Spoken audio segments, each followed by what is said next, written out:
반갑습니다. 송지준입니다. 영상을 지금 보시는 분들 가운데 전한길 스님이 얼마나 지금의 보수 진영을 위해서 목소리를 내고 있는지 모르시는 분은 안 계실 것 같은데요. 그런데 또 동시에 걱정이 되는 게 사실입니다. 그도 그럴 게 우리가 지난번 때 대선을 생각을 해본다면은 이재명의 그 부부에 대해서 이 법인카드 문제를 폭로했던 조명현 선생님 어떻게 됐습니까? 가족들이 너무나 힘들어하셨죠, 그렇죠? 조명현 선생님 같은 경우도 일상이 뭐 완전히 그냥 뭐 파괴가 됐었고, 그리고 또 택배일 같은 걸 하시다가 허리를 뭐 다치시기도 하고, 뭐 몸이 안 좋아지시기도 하고, 그리고 또 그 이후에 보수 정당이라고 하는 국민의힘이 보여준 모습은 더 처참했습니다. 사실 이제 그 어떻게 본다면은 대선에서 0.7% 차이로 윤석열 대통령이 당선되는데 가장 큰 공을 세웠다라고 할 만한 분이 조명원 선생님인데 그 조명원 선생님을 그냥 헌신짝처럼 버려버렸죠. 아무런 무슨 뭐 챙겨주거나 뭐 돌봐주거나 이런 게 없었습니다. 거꾸로 만약에 뭐 안타까운 일이지만 민주당 쪽에서 이재명 쪽에서 그런 식의 어떤 그 뭐 제보자가 있었다라고 한다면 과연 어떤 식으로 행동했을까요? 뭐 당적인 차원에서 나서 가지고 최고위 회원 할 때마다 뭐 회원 회의를 할 때마다 그 제보자를 불러다 놓고 뭐 얘기를 시키고 그리고 또 뭐 모금 같은 거를 해 가지고 뭐 책 같은 거 아무거나 쓰면은 그거를 또 막 떼거지로 개딸들이 사줘 가지고 생계를 또 챙겨주고 막 그런 식으로만 집단적으로 도와주지 않았겠어요? 근데 우리 같은 경우는 매번 뭐 그런 식인 거죠. 필요할 때만 딱 이렇게 도움을 받고 그 뒤로는 입 싹 씻고 그냥 버려버리는 거. 참으로 그게 진짜 우리 진영의 나쁜 모습 중에 한 가지인데 저는 개인적으로 이 전한길 쌤에 대해서도 그런 걱정이 드는 게 사실입니다. 일단 첫 번째 같은 경우는 가족분들이 제일 걱정이 되더라고요.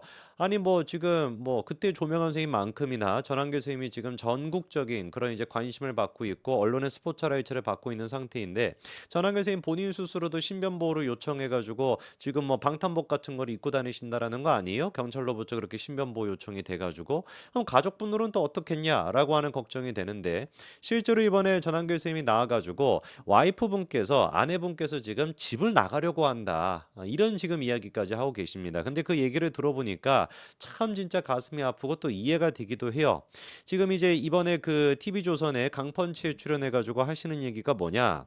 아내가 지금 집을 나가려고 한다. 이유가 뭐냐? 아내가 지금 신변의 위협을 느끼고 있다라는 거예요. 자기도 그런 식으로 신변의 위협을 느끼는데 와이프분 또한 마찬가지로 신변의 위협을 느끼고 있다라는 거죠.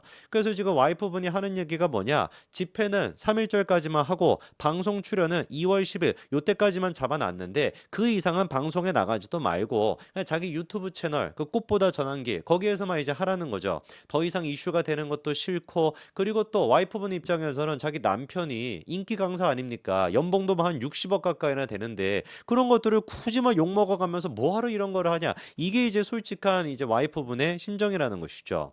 그래서 이제 전환길 선생님 하는 얘기가 입장 바꿔서 한번 생각을 해봐라. 아빠가 돈 잘 벌고 인기 있고 존경받고 있는데 굳이 욕먹어가면서 고생하고 신변 위협까지 받는다라고 한다면 어떤 가족이 그거를 갖다가 좋아할 수가 있겠냐라는 거죠. 그래서 구체적으로 신변 위협을 느끼시는 게 있냐? 최근에 이제 그런 게 있었냐라고 물어봤더니만 이제 그 전환길 선생님 하는 얘기가 뭐냐면 커뮤니티 같은 데 들어가 봤을 때 뭐 전환기를 뭐 죽여야 되잖아 이런 얘기가 이제 그 수도 없이 있다라는 거죠. 그러니까 이제 그 당사자 입장에서는 그런 글을 읽어보면은 야 진짜 이것들이 잘못하면은 나한테 위해를 가할 수가 있겠다. 그리고 뭐 메일이 됐거나 그런 식으로 여러 가지 또 협박까지 온다라는 거 아닙니까? 근데 우리가 생각해 봤을 때 개딸이라고 하는 애들이 정상인들이 아니잖아요. 얘네들이 국회까지 그때 이제 뭐 난입을 하고 그리고 이제 뭐 여경부터 시작해 가지고 무슨 뭐 쪽가위 같은 걸로만 뭐 그 난동을 부리고 그랬던 애들이 개딸 아닙니까? 충분히 그러다 보니까 지금 전환길 쌤에 대해 가지고 커뮤니티에 올라오는 글들이 그냥 단순한 장난이 아니라 개딸이라고 한다면 충분히 할 수 있겠다라고 생각하고도 남는 거죠. 그럼에도 불구하고 왜 이렇게까지 전환길 선생님이 자기 무슨 뭐 연봉 60억이나 되고 인기까지 있고 존경받으면서 살고 있으니 이걸 다 포기하는 것이냐 하는 얘기가 뭐냐면은 2030 제자들을 위해 가지고 희생한다라는 거예요. 예전에 이제 그 처음에 이런 목소리를 내셨을 때도 했던 얘기가 뭐였냐? 아니 내가 공무원 강사 아니냐? 내 제자들이 지금 이제 젊은 MZ 애들부터 시작해 가지고 공무원이 돼 가지고 나라에 지금 이제 그렇게 일을 하고 있는데 나라가 이렇게 엉망진창이 되는 거에 대해서 내가 가만히 볼 수가 있냐? 2030을 위해서 내가 희생하는 거다라고 했는데 지금도 마찬가지라는 거예요. 하는 얘기가 뭐냐? 나라고 스마트워치 끼고 개인 경호까지도 쓰고 이 뭐하러 내가 하고 싶겠냐. 바깥에 나가지도 못하고 나도 싫다. 빨리 국가가 안정이 되고 대통령이 복귀하고 무너진 국가 시스템이 안정이 되면 내가 돌아가고 싶다. 이게 지금 전한길 선생님의 솔직한 심정이라는 거죠. 지금 보니까 실제로 전한길 선생님이 29일부터 시작해가지고 뭐 협박 메일이 너무 막 쇄도를 하다 보니까 바로 이제 그 신고할 수 있는 그 또 뭐 워치 같은 게 있나 봅니다.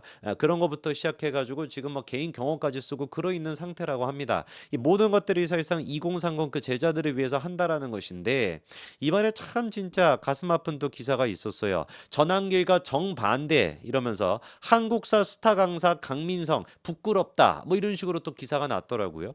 저는 강민성이라고 하는 사람은 생전 처음 들어봤는데 뭐 또 스타 강사인가 봅니다. 그런데 이제 그 확실한 거는 전한길이라고 하는 이분과 그다음에 이제 강민성 이 두 사람을 강사의 어떤 그 맥락에서 같은 위치에 둔다라고 하는 것이 맞나? 이 사람도 스타 강사라고 할 수 있나? 이런 좀 의아함이 좀 드네요. 자, 그러면 이제 강민성이라고 하는 사람이 뭐라고 이제 얘기를 했는지를 보니까 자기 페이스북에 글을 올렸나 봐요. 제 카페 게시판과 댓글을 중심으로 최근 정치 사회적 상황에 대해 불편해하고 분노하는 많은 분들이 계시다라는 걸 저도 잘 알고 있다. 먼저 수험생을 가르쳤던 사람으로 부족하나마 우리 역사를 공부했던 사람으로 한때나마 같은 업체에 근무했던 사람으로 제 자신 스스로가 부끄럽고 자괴감을 느낀다. 실제로 이제 보니까 그 강민성이라고 하는 사람과 전한길 쌤이 같은 이제 그 학원에 소속이 돼 있었다라고 하더라고요. 그러니까 이거는 누가 보든지 간에 이제 전한길 쌤에 대해 가지고 강민성이라고 하는 사람이 부끄럽고 자괴감을 느낀다라고 지금 얘기를 한 거죠.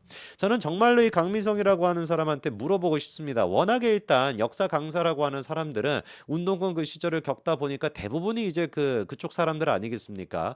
그러다 보니까 한 40대 50대 중에서 대학교 시절을 이제 20, 30대 이렇게 보냈던 사람들 같은 경우는 대부분 이제 저는 이제 진보 좌파 쪽이라고 보는데 본인께서 진보로서 그리고 또 양심이 최소한 남아 있다라고 한다면은 정말로 윤석열 대통령의 계엄 자체에 대한 평가 말고 그 이후에 지금 공수처가 보여주고 있는 모습 그리고 또 헌재가 보여주고 있는 모습 사법부가 보여주고 있는 모습이 정말로 양심에 따라 가지고 이게 정상이라고 보이십니까? 참고로 제가 말씀을 드리면 전한길 선생님 본인 스스로께서도 12.3 계엄에 대해서는 이미 비판하고 반대하는 목소리를 냈었습니다. 제일 처음에 영상 올렸던 거는 계엄 자체를 비판하는 내용이었어요. 근데 전한길 선생님이 이게 바뀌게 됐던 계기가 뭐였습니까? 아니 진실을 깨닫게 됐던 계기가 뭐였습니까? 수사권이 없는 공수처가 저런 식으로 난동을 부리고 그런 어떤 불법적인 수사로부터 시작해가지고 체포영장과 압수영장이 발부가 되고 심지어는 구속영장까지 발부가 됐던 거 그리고 헌재가 너무나도 편향된 모습을 보여줬던 거 이 부분에 대해 가지고 전한길 선생님이 지금 분노하고 있는 거 아닙니까? 계엄에 대해서는 여전히 전한길 선생님도 잘못됐다라고 얘기를 하시고 그 이후에 국가기관들이 보여주고 있는 모습이 비정상이다. 이 점을 지금 전한길 선생님이 지적을 하고 있는 거거든요.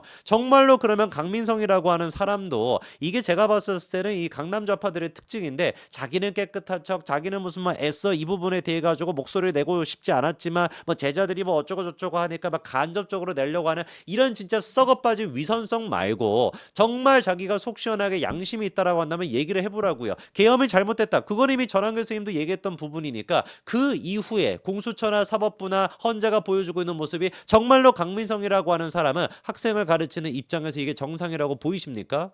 이 부분에 대해 가지고 정말로 1분이라도 뭐 1대1로 만나가지고 토론할 수 있는 자신이 있으시겠어요? 제가 보기에 그런 자신이 없을 것 같은데요. 본인의 양심을 속이고 있으니까. 이 강민성이라고 하는 사람의 케이스를 갖다가 딱 끌고 와가지고 지금 이제 한겨레 같은 언론사들은 어떤 식으로 포장하는지 아십니까? 이렇게 기사를 냈더라고요. 전 씨와 달리 강 씨는 12.3 내란 사태를 강하게 비판해 왔다. 방금 제가 말씀을 드렸고 이미 여러분들께서도 아시죠. 전한길 선생님 같은 경우는 12.3 계엄에 대해 가지고 이미 비판의 목소리를 냈습니다. 근데 한겨레 같은 경우는 이딴 식으로 지금 가짜뉴스를 퍼뜨리는 거예요. 전한길 선생님 같은 경우는 12.3 내란 사태를 강하게 비판하지 않았고 이 강민성이라고 하는 사람만 비판했다. 전한길 선생님 이번에도 뭐라고 글을 써놨습니까? 12.3 비상계엄 선포 당시 미친 짓이라고 내가 영상까지도 올렸다. 지금도 비상계엄 선포는 잘못됐다라고 밝혔고 비상계엄을 지지한 적은 단 한 번도 없다. 라고 이번에도 글을 쓰고 지난번에도 얘기하고 영상까지 찍었음에도 불구하고 한겨레 같은 이런 한 걸레는 어떤 식으로 기사를 쓰고 있는 거야. 이것 봐봐라. 전한길이라고 하는 사람은 계엄을 옹호하고 있고 강민성이라고 하는 사람은 계엄을 지금 비판하고 있다. 이렇게 지금 글을 쓰고 있는 거예요. 참으로 진짜 이 강민성이라고 하는 사람도 그렇고 한겨레라고 하는 조직도 그렇습니다.